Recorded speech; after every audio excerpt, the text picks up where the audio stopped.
Hello friends, welcome to my channel spiritual awakening. मैं आपकी friend फिर से हाजिर हूँ आपके लिए नए टॉपिक को लेकर। तो my dear soul family members, आज की वीडियो में बहुत ही ज़्यादा इंपॉर्टेंट टॉपिक के बारे में डिस्कशन होने वाला है, जो कि है कि अगर आप किसी भी अपनी ज़िंदगी में कोई भी बड़े डिसीजंस ले रहे हैं, तो उस डिसीजंस को लेने से पहले आपको कौन से ट्रिक्स अप्लाई करनी चाहिए। फ्रेंड्स, अगर मैं एक बड़ा डिसीजन की अगर मैं बात करूँ, तो आजकल जो प्रोमिनेंट चल रहा है, ठीक है, उसकी बात कर लेते हैं। जैसे सभी लोग बोलते हैं स्पिरिचुअल ग्रोथ करनी है, सभी लोग बोलते हैं स्पिरिचुअलिटी में एंटर करके अपने चक्रास को बैलेंस करना है, सब चीज़ है ना, बिल्कुल करना चाहिए। चाहे कोई व्यक्ति स्पिरिचुअल जर्नी में हो चाहे नहीं हो, चक्रा बैलेंसिंग या फिर स्पिरिचुअलिटी में कुछ हद तक एंटर करके वो अपनी ज़िंदगी में कुछ हद तक अपना चेंजेस लेकर आ सकता है, और ये हर एक व्यक्ति के लिए ज़रूरी है। ठीक है जी। बट आप स्पेसिफिक आप अपने इस स्पिरिचुअल जर्नी से, यानी कि अपने इस वर्क से, इनर वर्क से या स्पिरिचुअल ग्रोथ की जो भी आप एक्टिविटीज़ फॉलो करेंगे, उससे आपकी खुद की कौन सी रिक्वायरमेंट्स हैं जो कि फुलफिल हो रही हैं, एक बार आप ये ज़रूर से सोच लें। रीज़न, क्योंकि जब भी हम कोई डिसीजन लेते हैं, अगर हम किसी आसपास वालों के एक्सपीरियंसेस के बेस पर या फिर अब चक्रा बैलेंसिंग की ही अगर बात करें, तो चक्रा बैलेंसिंग के अपने एक्सपीरियंसेस के बेस पर दूसरे लोगों ने जो बताया, प्रकाश दिखते हैं, कलर्स दिखते हैं, लाइट्स दिखती हैं, ठीक है जी, सेंसेशंस होती हैं, इस तरह के चीज़ें अगर, है ना जी, हमने दूसरे लोगों के एक्सपीरियंसेस के बेस पर अपना ली और फिर हम उसमें कुछ आगे भी बढ़ गए कि चलिए ठीक है, हमने भी ये एक्सपीरियंसेस गेन करने हैं, है ना जी। तो अब फ्यूचर में होगा क्या? क्योंकि आप खुद से क्लियर नहीं थे स्टार्टिंग से ही, तो अब आप कुछ आगे बढ़ेंगे, बट कुछ आगे बढ़ने पर आपको फिर से रास्ता नहीं दिखाई देगा, फिर से आप कुछ मिसगाइड अपने आप से ही हो जाएँगे, जिसकी वजह से आपके मन में इंडिसीज़न की भावना उत्पन्न हो जाएगी और आप ऑप्शन सर्च करने लगेंगे।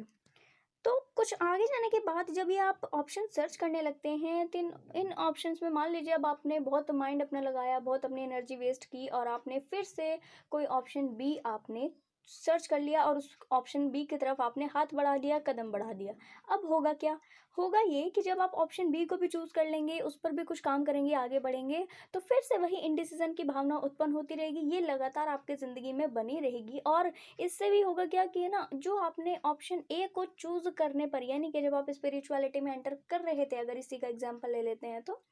उस समय पर जो आपने, है ना, ऑप्शन ए को इस समय पे स्पिरिचुअलिटी को चूज़ करने के लिए जितने भी आपने मेहनत लगाए हैं, माइंडसेट को अपने दौड़ाया है ना जी, जितने भी एनर्जेटिक लेवल पर या फिजिकल लेवल पर, मेंटल लेवल पर जितनी मेहनत की है, वो पूरी वेस्ट हो जाएगी, क्योंकि अभी आप ऑप्शन ए के साथ आगे नहीं बढ़ पाएंगे। ऑप्शन ए के बाद आप कोशिश करेंगे कि ठीक है, ऑप्शन ए को छोड़ देते हैं, ऑप्शन बी को सर्च करते हैं, और जब आप ऑप्शन बी पर कुछ आगे बढ़ेंगे, तो फिर वहाँ पर भी आपको क्लैरिटी नहीं मिलेगी, और फिर आप कुछ ऑप्शंस अलग सोच कर रखेंगे, कुछ ऑप्शंस अलग सर्च करेंगे, और फिर आपको मिलता है ऑप्शन सी। इसी तरीके से फिर बी पर की गई सारी मेहनत वेस्ट जाएगी। तो इसी तरीके से लगातार ये चीज़ें बढ़ती जाएंगी। तो फ्रेंड्स, आपको अपनी ज़िंदगी में जब भी कोई डिसीजन लेना है, बिल्कुल क्लैरिटी के साथ लेना है। अब इस क्लैरिटी को पाने के लिए क्या करना चाहिए? तो इस क्लैरिटी को पाने के लिए फ्रेंड्स, सबसे पहले जब भी आप कोई अपनी ज़िंदगी का बड़ा फैसला ले रहे हों, आप अपने आप से एक क्वेश्चन करें कि जो भी ये डिसीजंस मेरे को लेने हैं, चाहे स्पिरिचुअलिटी के लिए हो चाहे किसी भी चीज़ के लिए हो, स्पेसिफिक उस डिसीजन को लेने के लिए जितने भी मेरी रिक्वायरमेंट्स हैं, किस वजह से मैं ये डिसीजन ले रहा हूँ, किस वजह से मैं स्पिरिचुअलिज्म में जा रहा हूँ या जा रही हूँ, किस वजह से मुझे इनर ग्रोथ चाहिए, किस वजह से मैं अपनी चक्रा बैलेंस कर रहा हूँ, क्या वो सारी ही रिक्वायरमेंट्स फुलफिल हो रही हैं? अगर हाँ, तभी आप जाइए और अपने उस डिसीज़न की तरफ कदम बढ़ाइए और उसमें 100% एफ़र्ट लगाइए। अगर नहीं, तो भूल कर भी इनडिसिज़न की स्थिति में नहीं आइए। बिल्कुल, है ना, क्लैरिटी के साथ कोई काम कीजिए, क्लैरिटी के साथ कोई डिसीज़न लीजिए, तब जाके आप उस डिसीज़न में 100% एफ़र्ट लगा कर के आगे बढ़ेंगे और अपनी ज़िंदगी में सक्सेस को अचीव करेंगे।